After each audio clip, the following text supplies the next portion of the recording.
Dobry wieczór. Dobry Witamy wieczór. wszystkich. Dobry wieczór. Dzisiaj spotykamy się w kolejnym składzie. Naszym gościem jest Marcin SP5XMI. Tuż obok mnie Tomek PA3TA. A tuż obok mnie Maciek SP9 MRN.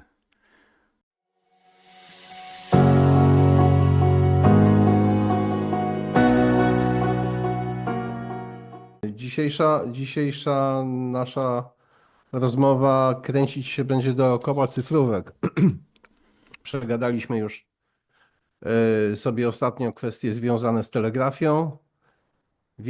Wieczne wojny pomiędzy fonistami, telegrafistami i miłośnikami łączności cyfrowej. To ja dorzucę do pieca, bo też jestem z zamiłowania telegrafii. No właśnie, i to jest najśmieszniejsze w tym wszystkim, że to się da łączyć w naszym hobby i te wojny wcale nie są potrzebne. A Marcin nam opowie po prostu o cyfrówkach, o tym, dlaczego to jest fajne, o tym, kiedy to jest fajne, o tym, kiedy to nie jest fajne i co robić, żeby nam to dobrze wychodziło. No i chyba tyle tytułem wstępu, to szkoda go przeciągać. No to ja, Czas to To ja, zacząć. najprościej. to ja zadam pierwsze pytanie w takim razie. Tradycyjnie. Po co nam to? Wiesz co, to jest ten kawałek umiejętności i ten kawałek naszego hobby, które łączy rzeczy związane z nowoczesną technologią, a także z tradycją, to po pierwsze. Po drugie, daje możliwość dotarcia tam, gdzie fonia nie sięga i telegrafia nie sięga, choćby dlatego, że telegrafii się jeszcze nie umie. To jest jeden z powodów. To jest także sposób przesłania krótkich informacji z wszechobecnych komputerów, tak, żeby mieć pewność, że ona dotrze do adresata, bo są na ten temat badania, są na ten temat protokoły i są gotowe rozwiązania, które to umożliwiają.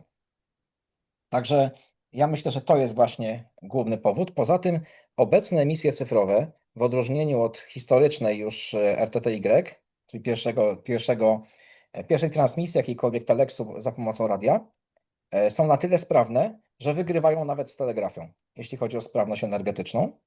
Aczkolwiek mają swoje inne ograniczenia. W związku z tym, jeżeli mamy kiepską antenę, w sensie bardzo kompromisowe warunki, nie możemy użyć większej mocy, pracujemy na przykład tylko radiem QRP, to należy użyć emisji, która jest tak sprawna, jak to jest tylko możliwe.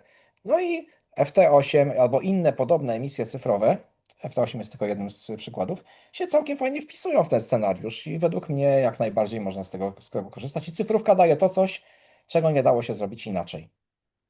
Tak myślę. Wiesz co? Poruszyłeś fajną sprawę, Tak. y, mówiąc, że czegoś się nie da, bo się na przykład jeszcze nie umie. Czy to oznacza, że łączności cyfrowe są proste w realizacji? Że to To jest takie zależy. coś, no to dawaj. Widzisz, pamiętasz parę lat temu w Burzeninie, na naszym ukochanym zjeździe technicznym, postanowiłem podejść do cyfrówek troszeczkę inaczej. Zrobiłem taką prelekcję pod tytułem Cyfrówki dla boomera, czyli Mhm. emisja cyfrowa dla kogoś, komu pierwszą licencję wydała Państwowa Inspekcja Radiowa. Czyli mówię tu o ludziach, którzy wyrośli całkowicie w epoce analogowej, przeżyli sporą część swojego życia w epoce analogowej, teraz trafiają na komputery i wszechobecną technikę cyfrową i oprócz tego są radioamatorami i krótkofalowcami. I tutaj są inne wyzwania niż ma na przykład młodzież, dlatego że ci ludzie doskonale znają technologię analogową, ale nie bardzo sobie dają radę z połączeniami z cyfrą, czyli na przykład z oprogramowaniem, z portami. To w sumie warto o tym wspomnieć i też będę o tym mówić. I to są innego rodzaju wyzwania. Także według mnie problemy są. To wcale nie jest takie proste, chyba że zrobi się pewne założenie, czyli kupi się konkretny sprzęt z konkretnym wyposażeniem, takim jak powinno być, i użyje się konkretnego oprogramowania w takim i w takim setupie, i wtedy to powinno zadziałać, aczkolwiek nie zawsze będzie działało tak, jakbyśmy sobie tego życzyli. Tak myślę i chyba to jest dobry ruch. Dlaczego to jest takie skomplikowane? Są trzy problemy. Po pierwsze jest to problem mentalny, to są problemy techniczne oraz same problemy związane z komunikacją tych rzeczy cyfrowych poprzez radio. Mentalnie to jest kwestia, dlaczego to jest takie skomplikowane. I tu pokolenie cyfrowe patrzy na części analogowe, że to jest takie skomplikowane. Natomiast boomerzy, czyli ci wszyscy starsi, którzy pamiętają i żyli w epoce analogowej cały czas, patrzą na skomplikowaną część, którą są narzędzia, które do tych cyfrowych służą, czyli oprogramowanie. I to się cały czas zmienia. Gdy popatrzycie, co się działo w Polsce pod koniec lat 90., kiedy na przykład działało bardzo silnie sieci pakiet radio, i teraz tego nie ma w tej postaci, to dla osoby, która wywodzi się z epoki analogowej, czyli dla boomera, to będzie zło, dlatego że było coś, co było fajne i teraz tego nie ma i się zmieniło. Także zobacz, to są Jasne. tych aspektów jest tam kilka. Są aspekty techniczne i uważam, że 2/3 problemu w ogóle z cyfrówkami dotyczy komputera. Albo jego złączy, albo ze sterowaniem problemy, albo problemy z dostarczeniem tego dźwięku w dobrej jakości na wejście transceivera, czyli dopasowanie poziomu, wysterowanie odpowiednie, ogólnie ustawienia części cyfrowej, czyli programu, z częścią analogową, czyli transceiverem, za pomocą tegoż interfejsu, którym jest modem. I problemy radiowe typowe, no to fatalna, zła jakość sygnału, tego widać, to dużo widać. No i inne kłopoty typowe, które ja nazywam problemami między krzesłem a klawiaturą, czyli złe ustawienie oprogramowania, które do tego celu służy. Także zobacz, problemów jest dużo więcej niż masz z analogowym transceiverem i z kluczem telegraficznym. Dlatego, że do No, ustawienia transceivera nie- i anteny dochodzi jeszcze modem, dochodzi oprogramowanie i użytkownik, który nie zawsze jest wystarczająco dobrze przygotowany do tego, żeby w tak skomplikowanych rzeczach brać udział. No tak, ale z drugiej Ale z drugiej strony, Marcin, właśnie, nasz poprzedni gość z kolei kładł nacisk na to, że do telegrafii potrzebujesz mieć jakąś wiedzę, tak? Znaczy musisz po prostu posiąść jakąś umiejętność, tak. Musisz wyrobić sobie, wiesz co, musisz wyrobić sobie nawyki. To jest trochę tak jak z jazdą samochodem, kiedy po jakimś czasie jazdy samochodem nie zastanawiasz się, kiedy wcisnąć sprzęgło, który bieg wrzucić i w jaki sposób zwalniać pedał sprzęgła. To się robi samo. Tak samo rozglądanie się lewo-prawo i zauważanie, czy jest tam samochód, czy też nie. Okej, znaczy jest automat. chcesz powiedzieć, że telegrafia jest łatwiejsza, bo to jest tylko nawyk, który trzeba sobie wyrobić, a tutaj potrzebujemy głębokiej wiedzy, żeby te wszystkie klocki połączyć do kupy? Ja nie oceniam, czy to jest łatwiejsze. Ja stwierdzam, że są to zupełnie inne aspekty umiejętności. Posiadłem obydwa i uważam, że każde z nich jest do ogarnięcia i zarówno jedno, jak i drugie i świetnie się uzupełniają. Zobacz, Okej. jeżeli nie umiesz telegrafii, możesz posłużyć się emisjami cyfrowymi i wykorzystać ich najfajniejsze możliwości. Mało tego, cyfrówka daje coś, czego nie da się zrobić nawet na telegrafii. Mówię tu o jednej z dwóch łączności Ziemia-Księżyc-Ziemia, którą zrobiłem w paśmie 2 metry przy użyciu pojedynczej anteny Yagi, powieszonej wprost do drzewa, żeby to było śmiesznie, to była brzoza.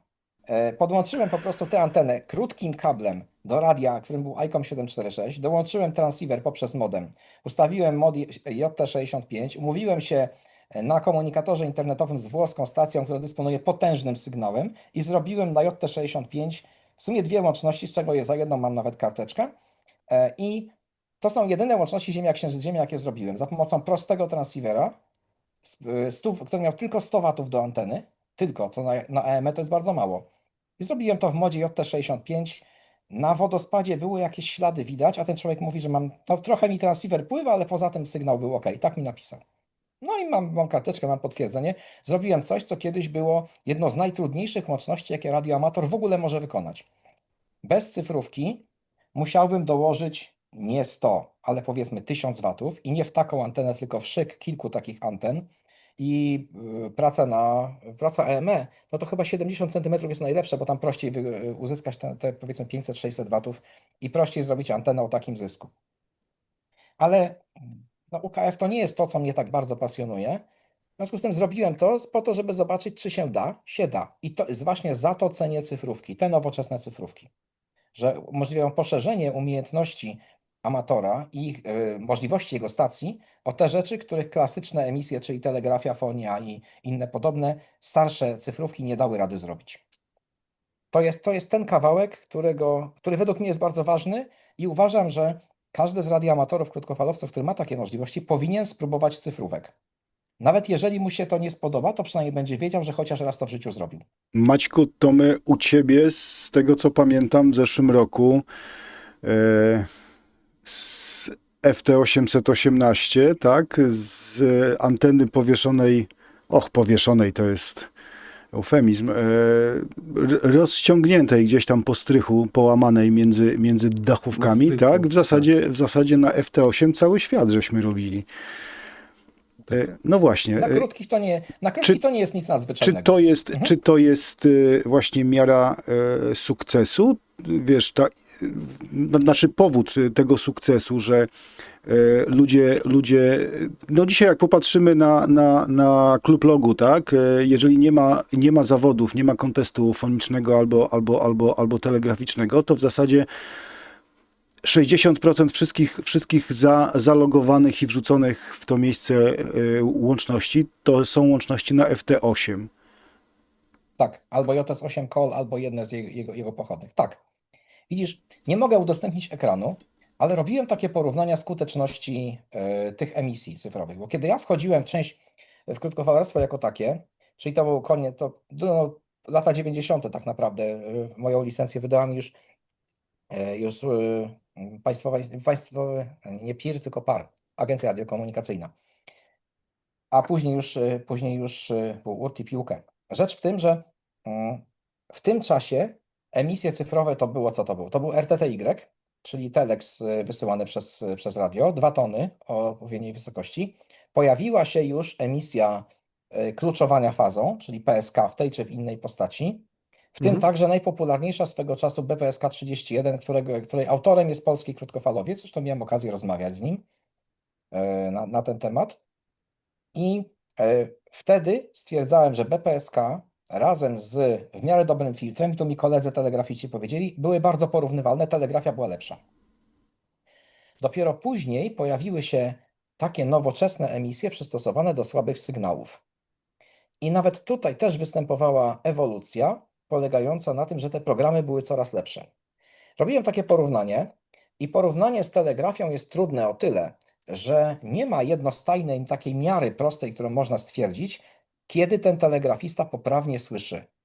I ludzie oprócz tego mają różne doświadczenie. Doświadczeni telegrafiści słyszą ten sygnał, kiedy on jest bardzo słaby, poniżej szumu, wręcz bo zmienia się barwa szumu. To jest to, co mówił Tomek SP7Q. Ja to potwierdzam w całej rozciągłości, tak jest.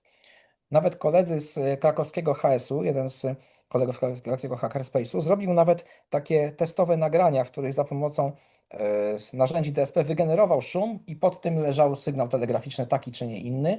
No i rzeczywiście wyszło po prostu, nie mówił mi co tam jest, ja mu to odebrałem, zapisałem, wysłałem na komunikatorze, okazało się, że odebrałem bezbłędnie. Jak był słabszy sygnał, to trochę błędów było, ale ogólnie dało się to usłyszeć i zrozumieć. Tymczasem emisja cyfrowa pokazuje Ci to na ekranie komputera, nawet jeżeli tam są błędy. Są mechanizmy korekcji błędów wbudowane w nowoczesne emisje i to jest w jakiś sposób mierzalne. Natomiast przy telegrafii jest to trudne, ponieważ tam występuje człowiek, a Ty tego człowieka tak nie do końca dobrze zmierzysz. To był zresztą jeden z powodów, dla których zaprzestało się używania telegrafii w komunikacji profesjonalnej. Mówię tu o etapie końca lat 80., początek lat 90., kiedy weszły dobre modemy stacjonarne używane w łączności profesjonalnej. Później znikło to także z komunikacji morskiej. Od 2000 roku nie ma telegrafii na morzu, z wyjątkiem może marynarki wojennej rosyjskiej i koniec. No i trochę sił lądowych jeszcze ruskich tego używa. Tymczasem emisja cyfrowa jest i ma się bardzo dobrze. To było na tyle fajne i sprawne, że kiedy jeszcze nie umiałem telegrafii, to założyłem sobie na stałe, wbudowałem modem do transceivera FT80 Charlie, to jest metalowa wersja bardzo popularnego IS-u FT747. Swoją drogą bardzo fajny transceiver swojego czasu, robi wszystko, co się na paśmie wychyli i dało się całkiem miło, wspominam pracę na nim. Ja tam miałem zabudowany na stałe modem do BPSK 31. Tak po prostu, gdzie miałem separację galwaniczną na 2 transformatorach i odpowiednio dopasowane poziomy. Także to dołączyłem do komputera i na tym pracowałem na PSK31. Zresztą na mojej QSL-C jest widmo właśnie wodospad z PSK31. To nie jest przypadek. Ja tego obrazku nie zmieniam, dlatego że to jest w jakiś sposób świadectwo czasu, kiedy jako człowiek, który w tym czasie nie znał jeszcze telegrafii, wchodziłem w świat emisji skuteczniejszej niż wojna. Ja oczekiwałem od telegrafii tego czegoś, co ta cyfrówka mi dawała, czyli fajnej, dobrej komunikacji z drugim człowiekiem po drugiej stronie, tak żebym mógł napisać, nie wiem, powiedzieć mu, że hej, dzisiaj przyszedł do mnie ten rudy kot, o którym ci opowiadałem i on u mnie sobie śpi teraz i ja jestem z tego powodu zadowolony, no bo tak, nie? Albo na przykład, że kot mi się położył na Jasne. wzmacniacz i to są takie normalne rozmowy, które radioamatorzy zrobiliby na fonii, ale ja to chciałem zrobić albo na cyfrówce, albo na telegrafii i za jednym i drugim razem się udało. Później stwierdziłem, że w takim razie zmierzę, jak się mają nowoczesne emisje cyfrowe do takich właśnie starych jak RTTY oraz telegrafia. Zrobiłem to w gościnnym klubie we Władysławowie, Sierra Papa tu Yankee Whisky Lima, gdzie chłopaki po pierwsze mieli stacker na właściwe pasmo na krótkich, po drugie mieli bardzo dobry transceiver, teraz też taki mam, ale wtedy to było coś, to był Kenwood TS590SG, oraz właściwy wzmacniacz mocy. On ma tyle dużym zapasie mocy, żeby mógł wysłać kilowat czystego sygnału FT8 i zobaczyć, jak się on zachowa, kiedy ten sam kilowat puszczy na telegrafii. Umówiliśmy się z kolegą ze Stanów, w zasadzie do 2 kolegów było. Jeden był w KH6, a drugi był gdzieś pod Chicago, więc KH6 było oczywiście trudniej zrobić. Ale się udało. Pamiętam, że na 14, na 21 robiliśmy i potem na 21 propagacja zaczęła zdychać, bo to już jakieś takie popołudnie było, a wtedy to nie było maksimum aktywności słonecznej. I telegrafia na ucho dawała przy naprawdę dobrym tym filtrze dawała mniej więcej minus 18, natomiast FT8 nam się zaczynało załamywać z pojawiającymi się błędami przy minus 21, czyli 3 dB różnicy. Ale to było parę lat temu. Gdy powtórzyłem podobne pomiary całkiem niedawno, tylko już mniejszą mocą, to stwierdziłem, że obecnie FT8 jest lepsze od telegrafii o mniej więcej 5 do 6 dB. Tak I jak to ja jest to potrafię kwestia robić. algorytmów? To jest kwestia Softu? znaczącej poprawy algorytmów, to po pierwsze. Po drugie, ludzie nauczyli się po obu stronach wykorzystywać możliwości, jakie dają nowoczesne transceivery. Pierwsza sprawa to jest włączenie wąskopasmowego filtru na pośredniej. Żeby odbierać FT8 tak, jak robią to telegrafiści, czyli znaleźć takie miejsce, żeby nikt nie przeszkadzało, wyciąć z filtrem zakłócenia obok i dopiero wtedy puścić to na cyfrówkę. Nie wszyscy tak robią, nie wszystkie transceivery dają taką możliwość, żeby włączyć filtr telegraficzny, najlepiej jakiś wąski, przy pracy emisjami cyfrowymi. Czyli to nie jest tak, panie Marcinie, jak to, co niektórzy nasi koledzy opowiadają, że włączysz sobie softy z komórki, tak, odpalisz urządzenie, pójdziesz na zakupy do Lidla, wrócisz i zobaczysz, co w logu. Ale jak, Jest. bez komórki pójdziesz? Do Ma Lidla? się drugą. Komórki są tanie, masz drugą. Nie, Okej. chodzi mi o to, że to, co mówisz, będzie działało. Tylko, że oni będą robić łączności typu Europa, Stany. Jak nie będzie zakłóceń, to zrobią nawet i resztę świata. Natomiast kiedy szukasz czegoś, co jest naprawdę wyczynowego, żeby zobaczyć, jakie są granice technologii, to trzeba użyć narzędzi, które ci w tym pomogą. I wąski filtr jest w tym celu najlepszy. Po obu stronach. No dobra, ale z wąskim filtrem, Mhm. prawdziwym Tak, wąskim filtrem, tak. nie odbierasz całości wycinka, w którym to FT8 leci. Dokładnie tak. I to jest celowe, to no właśnie tak powinno być, ponieważ nie interesują mnie przychodzące bardzo silne sygnały z IT9 albo UA1. Mm. Ja potrzebuję coś, co jest naprawdę słabe i to jest gdzieś któraś z wysp zapomnianych przez resztę ludzi na Pacyfiku, ponieważ tam akurat krótkofalowiec wziął i wylądował i właśnie stamtąd nadaje. Jego sygnał jest dużo słabszy od tych potęg, które wypalają dziurę na wodospadzie. No dobra, tylko w sytuacji, w której ty nadajesz gdzieś, gdzie nie wiesz, gdzie nadajesz w tym wycinku, bo to radio ci Mhm. nadaje, znaczy komputer ci wybiera, w Tak, którym miejscu to leci, nadajesz, ale słyszysz tylko wycinek. Możesz nie dokładnie słyszeć tak. tego kogoś, kto cię woła. Dokładnie tak, To on dlatego będzie gdzie indziej. on będzie Opowiedz gdzie o tym. indziej. E, Ech, znaczy ja to stosowałem w bardzo stary sposób, to znaczy słuchałem tam na tej częstotliwości, na której nadaję. Czyli jeżeli Rozumiem. nadawałem z tonem, tam to powiedzmy 700 Hz mniej więcej, tak wychodziło, to słuchałem w tym miejscu, w którym nadaję.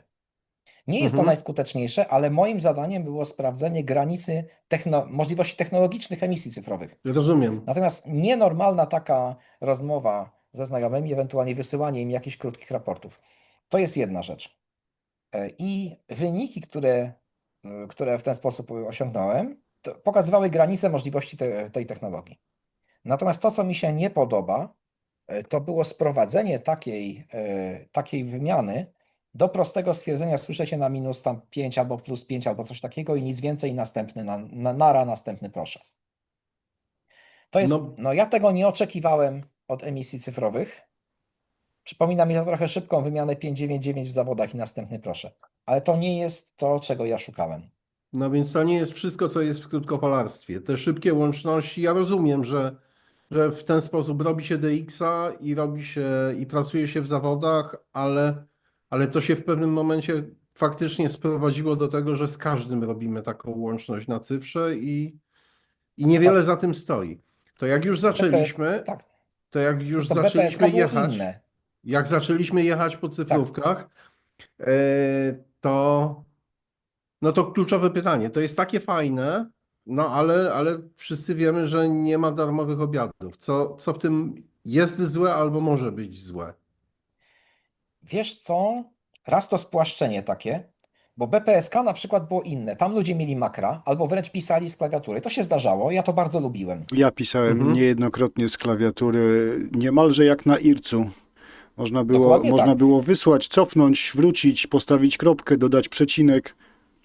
Tak? I mało tego samego się oczekiwało od odbiorcy, od swojego korespondenta po drugiej stronie. To była taka rozmowa, jakbyś rozmawiał z kimś na fonii albo na telegrafii.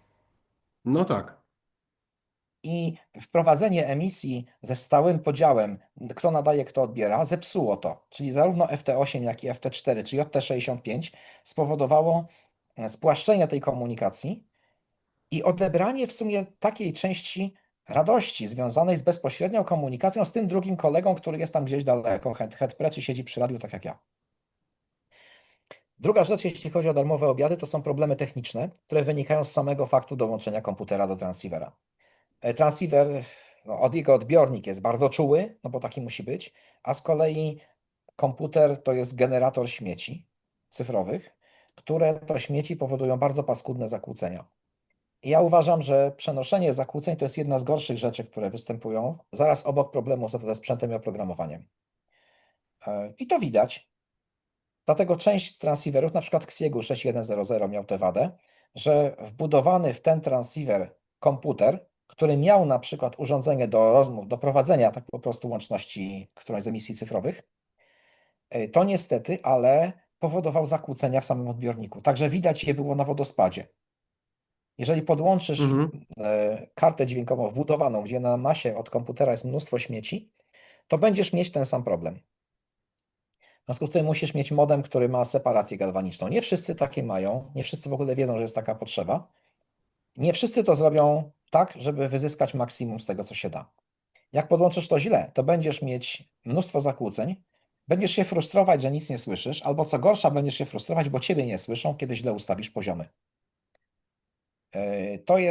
To jest ta część, w której no, nie ma tych darmowych obiadów.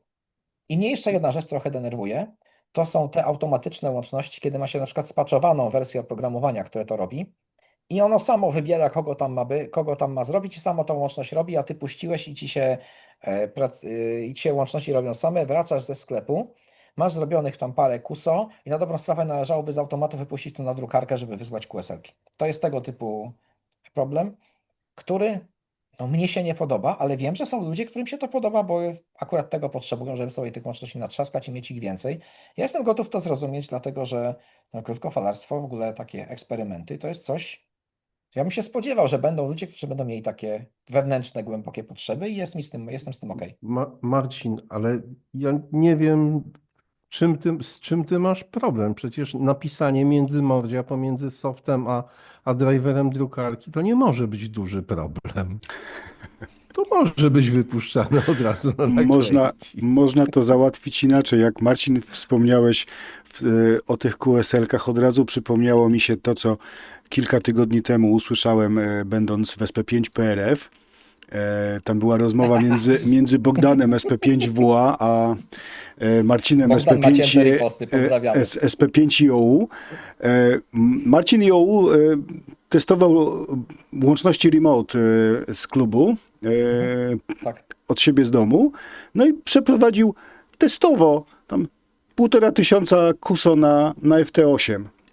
A potem cała sprawa związana z obsługą QSL spadła na naszego QSL menadżera, czyli Bogusia SP5WA. No tak, ale znam takich, którzy robią mnóstwo łączności na FT8, po czym automatycznie wysyłają to do LOTW. I to jest opcja. To mniej więcej ja mam tak właśnie zrobione. Wszystko to, co mi wpada do logu, ja nie wypisuję kart w tej chwili papierowych, chyba że do mnie przyjdzie bezpośrednio karta papierowa, to wtedy odsyłam. Natomiast wszystko idzie albo EQSL, albo LOTW bezpośrednio z programu logującego. I zobacz, to jest coś, czego nie dało się zrobić w analogowy sposób, w żaden sposób. Tak, musiałeś to wszystko wklepać, chociażby znak. Chociażby znak. Tak. A Resztę tutaj można masz było, reszta można było wbijać z makra. Jak Ameryka to 5,6, jak Europa to 5,8 i tyle. No, to mniej więcej tak wyglądało. I to jest ten kawałek, który również należy docenić. Dlatego, że bez FT8 na dobrą sprawę nie miałbyś darmowej oceny propagacji. Jak odpalasz wycinek FT8 i patrzysz na transceiver, puścisz jakiekolwiek dekodowanie, to widzisz, które stacje skąd się odzywają. Tam Europę to zawsze słychać, ale jak się odezwą jakieś stacje na przykład z zachodniego wybrzeża, to już może warto by było warto się było pochylić i gdzieś powołać. Może niekoniecznie tam, ale jeżeli ja słyszę stację, o której wiem, że nadaje tam, nie wiem, ma tam kilkadziesiąt watów na FT8 i je słychać, to jak zrobię hebel do góry i zawołam na telegrafii, to jest szansa, że ktoś mnie tam usłyszy. Teraz No to tak, jest tak, kilka decybeli słowem wyjaśnienia w tej chwili na podglądzie jest zrzut ode mnie z mojego monitora, gdzie właśnie cały czas na odbiorze pracuje FT8 i można zobaczyć na tym wykresie na mapce, skąd do mnie dochodzą sygnały. Jest to w tej chwili bardzo daleka Azja i bliska Oceania. No, Na mamy antenie, maksimum aktywności słonecznej, na antenie, której nie mam, bo ja mam jakiegoś prostego ground plana w tej chwili postawionego po prostu na gruncie. Ale widzisz, taką samą podobną skuteczność będzie miała również telegrafia. Tylko musi być po drugiej stronie tam ktoś, kto ma akurat dołączony klucz. Przy dobrym operatorze. No tak, ale zakładam, że jest to dobry operator. I to jest według mnie coś, w czym cyfrówki mają szansę pomóc przy zachowaniu naszego hobby. Okej, ale Dlatego, że obniżają barierę wejścia. Marcin, no bo są dzisiaj dekodery CW, ja sam na przykład nadaję, jeżeli biorę udział w jakimś kontekście, to odbieram oczywiście na ucho, ale nadaję z wykorzystaniem komputera, bo to jest dla mnie łatwiejsze, szybsze i pozwala skupić się tylko na logowaniu, tak? Więc gdzie jest różnica? Contestmeni w ogóle korzystają z komputerów, sterują transceiverem. Weźmy na przykład Bogusia SP7IVO, który jest znanym contestmenem, który ma bardzo dobre osiągnięcia i on w ogóle nie ma klucza na stole. On ma tylko klawiaturę, dwa transceivery TS590, co do wersji to już nie pamiętam, w każdym razie dwa osobne urządzenia i słucha z obydwu tych transceiverów, ale steruje nimi z komputera i loguje normalnie do komputera tylko i wyłącznie. Mimo to, że jest świetnym telegrafistą, który potrafi bardzo wiele, a na pewno dużo więcej niż ja. W ogóle nie ma nawet porównania. I jeżeli tacy ludzie korzystają z komputera, to znaczy, że mają ku temu powód. I tym powodem jest sprawność pracy w zawodach. Bo ty nie dasz rady nadawać cały czas z klucza bezbłędnie w takim tempie. Ale wiesz, ja też troszkę do czego innego nawiązywałem, bo jeżeli mamy urządzenie, które pozwala nam na telegrafii wyjść w eter, tak? Co stoi na przeszkodzie, żeby używać czegoś, co nam pozwoli odbierać, odczytywać, słuchać po prostu. Tak. I jakby jak to działa versus właśnie emisje cyfrowe. W zawodach może działać całkiem nieźle, dlatego że w zawodach masz czyste sygnały, one są dosyć silne w większości. Zwłaszcza kiedy sam nie jesteś jakimś takim contestmanem topowym, który będzie wyciągał resztę tych sygnałów gdzieś tam z szumu, tylko wybierasz tych, których dobrze słyszysz, to te dekodery sobie całkiem nieźle radzą. Poza tym, jeżeli polujesz na kogoś, nie stoisz na CQ, tylko słuchasz i wołasz tych, którzy na CQ stoją, to dekoder sprawdzi się całkiem nieźle, bo będziesz miał kilka kolejnych numerów sekwencyjnych z poprzednich transmisji tego człowieka. Jego znak już masz, bo już on się wyświetlał wiele razy. W związku z tym wyślesz, swój znak zobaczysz albo odczytasz i będziesz wiedział, że jest w miarę poprawnie. I tyle. Najwyżej będziesz miał większą stopę błędów. Co nie jest jakimś tam szczególnym problemem, bo my nie jesteśmy służbą zawodową, od której wymaga się stuprocentowej skuteczności. My jesteśmy radioamatorami, dla których to jest hobby, którzy się z tego cieszą. Także według mnie obecnie działające dekodery również dałyby radę to zrobić. Aczkolwiek no, tu zostaje pewien opór ludzi tradycyjnych. W zawodach według mnie jak najbardziej tak. To, co jeszcze zauważyłem, często dekodery są wbudowane w transceivery i ich jakość ustępuje może najlepszemu softowi, ale nadal jest wystarczająco dobra. Tym, co mnie w jakiś sposób przekonały, to był dekoder wbudowany w dwa transceivery, TS590SG oraz w Xiegu G90. Obydwa transceivery mają dekoder działający zastanawiająco dobrze, kiedy sygnał jest czyściutki. W zawodach może ten drugi sobie radzi gorzej, bo tam są szybsze tempa. Ale na przykład taki micro SDX, ja może sięgnę po ten transceiver i wam go pokażę. To jest to magiczne, malutkie pudełko TrueSDX. Ono ma również dekoder CW i ten dekoder CW wbrew pozorom wcale taki zły nie jest. Więc jeżeli ktoś tego w ogóle nie umie, to może lepiej niech korzysta z dekodera.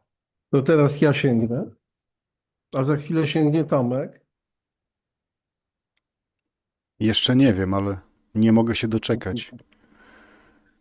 Ja nie widzę, co to jest. A, USDX. USDX. To jest nieco inna wersja tego samego, Tak. która właśnie Tomek się odwraca. Tak, i wyciąga bardzo podobny. Też mam takie urządzenie. Nie. No nie mogę wyciągać, tak. nie mogę wyciągnąć dokładnie tego samego, ale u mnie to jest w tą stronę. A, tak. MCHF, czyli Monka. Mąka. U mnie to jest Monka, Tak. tak. To We- jest, we ja mam chińskim. też G90, Mhm. które jest koniem roboczym każdej aktywności terenowej i większości nasłuchów, które robię. Radio kompromisowe, ale zastanawiająco dobre. No i ma port, do którego się dołączy modem, port akcesoryjny. Z boku się dołącza kata, ale bez kata też się można obejść. Ważniejsze jest tylko nadawanie i odbiór, który akurat jest przez ten port akcesoryjny. I mamy cyfrówki. No właśnie, bardzo płynnie żeśmy przeszli do technikali, bo to ustrojstwo, które ja pokazywałem, w zasadzie wymaga jedynie połączenia po kablu USB i nic więcej. Ma wbudowaną kartę dźwiękową, obsługuje wszystko od podpięcia.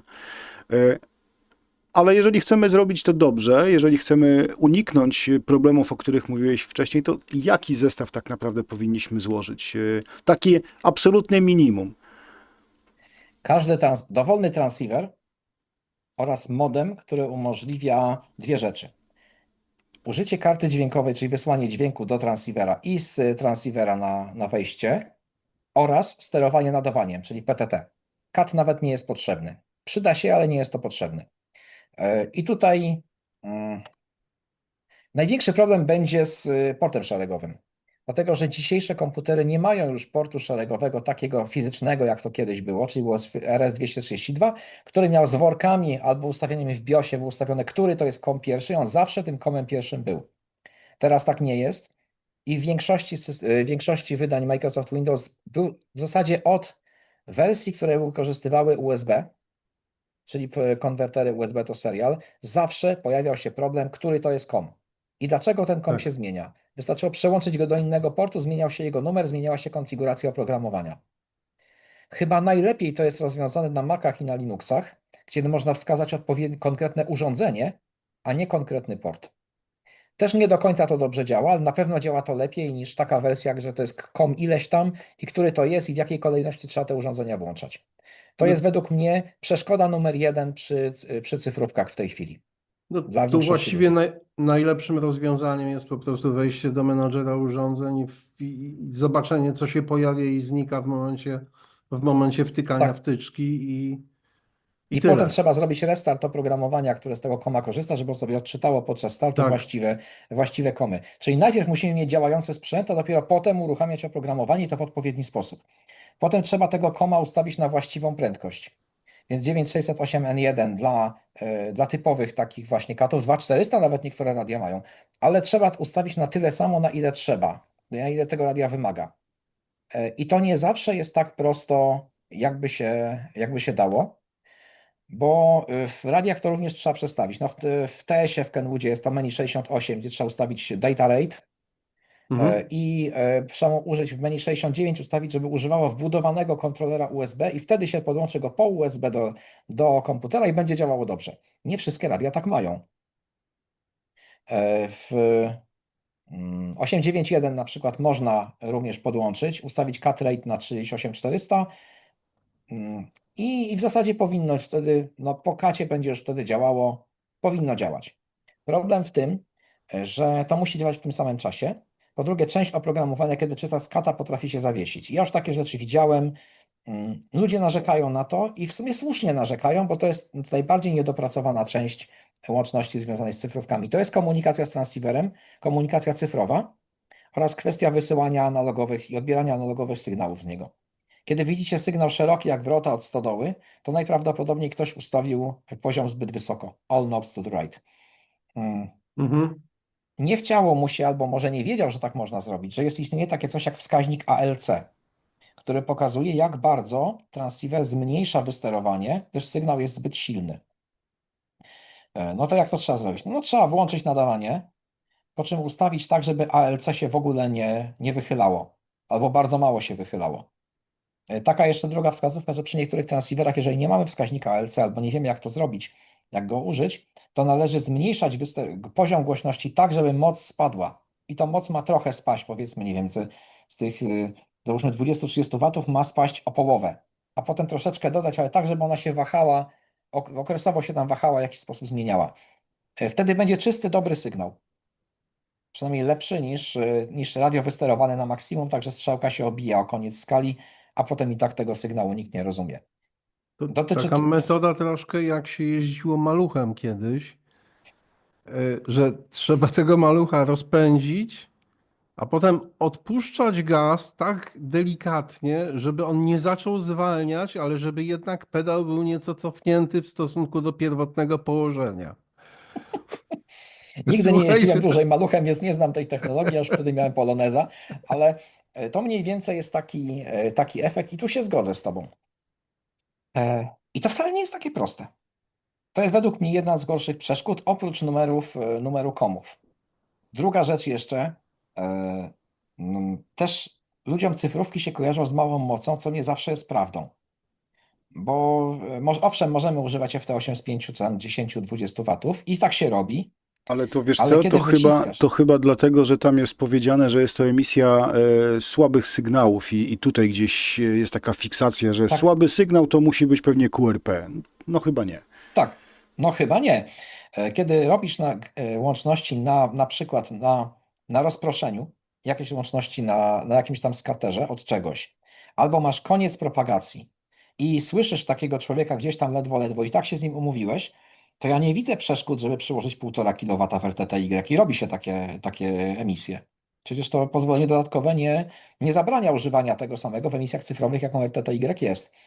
Jak zrobisz dobrej jakości sygnał, to samo możesz pchnąć i na FT8 i dogadasz się z kimś w warunkach, w których żadna inna emisja by tego nie sięgnęła.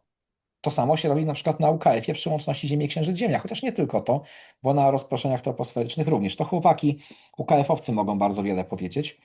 Kiedy się ma jakąś tam, którąś z tych emisji cyfrowych wysokosprawnych, za transceiverem stoi, pewnie, bo to najczęściej jest transceiver KF-owy, ewentualnie, jeżeli jest UKF, no to stoi za tym jakiś wzmacniacz, przy KF jest to transwerter, potem jest filtr, potem jest drugi wzmacniacz i za tym wzmacniaczem jest jeszcze filtr. I to wychodzi na te powiedzmy około kilowata do odpowiedniego szyku anten. No i robi się takie łączności. I robi się takie łączności dużo dalej, niż ja myślałem, że jest możliwe na UKF-ie. Moim rekordem było wbicie się z Góry Święty Krzyż na przemiennik w Hanowerze. To jest najdalsza łączność, jaką na UKF-ie kiedykolwiek zrobiłem. Inna rzecz, że warunki były świetne. I mówię tu o takich łącznościach tropo, nie? Takiej Mhm. propagacji. Propagacja była bardzo dobra. Ja to zrobiłem w FM-ie I w zasadzie później już specjalnie nawet nie ćwiczyłem, bo i tego tropo było rzadsze, a potem zainteresowałem się bardziej KF-em. Koledzy robią dużo fajniejsze, dużo dalsze łączności, właśnie dzięki temu, że mają pod ręką również emisje cyfrowe, które je w tym pomagają. Natomiast zostaje trochę tego fanu, który ja bym chciał mieć, czyli takiego poczucia bezpośredniego kontaktu z drugim człowiekiem za pomocą radia. I chyba najlepszym zakupem, jaki zrobiłem w ogóle, radioamatorskim, który daje mniej więcej tyle radości, to jest klucz telegraficzny, ale nie byle jaki. O, Tak? patrz Tomek, facet od cyfrówek będzie nam pokazywał teraz klucz telegraficzny. I ja jestem, Maciek, trochę rozbity, bo chciałem takiego clickbaita umieścić, wiesz, telegrafia, a po co mi to? Przecież mam FT8, nie? I Marcin rozwala mi dokładnie system. No ale chwal się, dokładnie. chwal Ty się, czekaj, Marcinie, chwal się. Tak. on już wrócił, słyszy, że go obgadujemy. Marcinie, Cały troszkę, czas słyszę, to są troszeczkę, słuchawki bezprzewodowe. troszeczkę wyżej, Marcin, ten klucz jeszcze raz. No przepiękny Bóg Vibroplexa, no po Piękne. prostu dzieło sztuki. Zresztą ja uważam, że bugi po prostu są dziełami sztuki, jakie by nie były. Ale Tak, to by ich nie wyprodukowało. pamiętajcie, że Cudo. one mają jedną wadę. One nie pozwalają na pracę w emisji cyfrowych. Tak, tak, ale ja tego wcale od baga nie oczekuję. To jest coś, to jest coś, co ma działać, kiedy ja wyłączę komputer. One Kiedy ja mam tak dość mają, komputera. one mają kilka innych wad. Na przykład są tak śliczne, że szkoda ich używać, żeby się nie zużyły. Są Nie, śliczne wiesz co, po to są prostu. śliczne, ale można ich używać i nawet powinno się ich używać. Jeżeli ktoś potrafi, to w sumie dlaczego nie? Natomiast to jest ten kawałek, który ja cenię najbardziej, kiedy ja po wielu godzinach pracy wyłączam komputer, podłączam sobie radio i podłączam sobie coś tak bardzo pierwotnego i mechanicznego. To jest coś, czego cyfrówki nie oferują, bo nie do tego zostały stworzone. A z Właśnie, drugiej strony, a propos rzeczy pierwotnych i rzeczy współczesnych. Jeszcze o jednej rzeczy nie powiedzieliśmy, ale najpierw skończ. mhm. A po drugiej potem- stronie są wynalazki, które wyglądają na przykład tak. To jest chiński transceiver FX4C, jego wersja FX4CR jest jeszcze lepsza. Ma wbudowany moduł bluetoothowy, tak samo zresztą jak ICOM 705 i parę jeszcze innych transceiverów. Bierzesz aplikację na telefonie, odpalasz aplikację i robisz łączności z FT8, podłączywszy sobie ten transceiver po bluetoothie i nawet nie słyszysz tego miauczenia, bo już nie musisz tego robić. Widzisz na wodowskazie, co jest. Transceiver ci miauczy na FT8, a łączności robisz tak jak możesz i masz ku temu potrzebę. A nowy, Czyli można, drugiej spokojnie można spać przy tym.